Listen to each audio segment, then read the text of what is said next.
Hi అండి. Neck width ఎక్కువగా ఉంటే మిడిల్లో ఒక చిన్న కుట్టు వేసుకుంటే నెక్ అనేది దగ్గరకు అవుతుంది. ఎంత దగ్గరకు కావాలో అంత దగ్గరగా తీసుకోవచ్చు. అది దూరంగా కావాలి అంటే వెడల్పు ఎక్కువ కావాలంటే నెక్ మధ్యలోంచి కట్ చేయాలన్నమాట.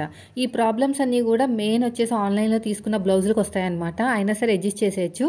నాకు నెక్ విడ్త్ అనేది ఎక్కువ ఉంది, మధ్యలో కుట్టు వేసాను ఎంత ఎక్కువ ఉందో అంత. తర్వాత నాకు ఈ కట్ వర్క్ వచ్చిందండి, కొంచెం ఖర్చు ఉంచుకుని ఒక స్టిచ్ వేసాను కదలకుండా ఉండటానికి. ఆ తర్వాత కొంచెం షేప్ ఇస్తూ స్టిచ్ వేసాను. మనం క్యాన్వాస్ లాగా కట్ వర్క్ అనేది రాదండి, ఇది జస్ట్ లైట్గా ఇస్తారు అంతే. కాబట్టి మనం కూడా లైట్గానే కుట్టాలి. కొంచెం ఖర్చు ఎక్కువ పెట్టుకుని కట్ చేసుకోండి, లేదంటే పీలుకుపోతుంది. ఈ కట్స్ వచ్చిన చోట అంటే కట్ వర్క్ వచ్చిన చోట చిన్న చిన్నగా కట్స్ పెట్టుకోండి, మరీ కుట్టు దగ్గరగా పెట్టుకోకండి, కట్ అయిపోతుంది. ఇప్పుడు చక్కగా ఇలా ఓపెన్ చేసుకుని మొత్తం కూడా దీనిపైన కుట్టు వేసేసుకోవాలి అంతే. జస్ట్ ఒక కుట్టు వేసుకుంటే సరిపోతుంది, మనకు ఆ కట్ షేప్ అనేది హైలైట్ అవుతుంది అనమాట. ఓకేనా, అంతేనండి. సో ఇది వచ్చేసి ఆన్లైన్లో తీసుకున్న బ్లౌజ్ అనమాట. వీలైతే కింద ట్యాగ్ చేస్తాను బ్లౌజ్ పీస్ ఉంటే కనుక. చూసారా ఎంత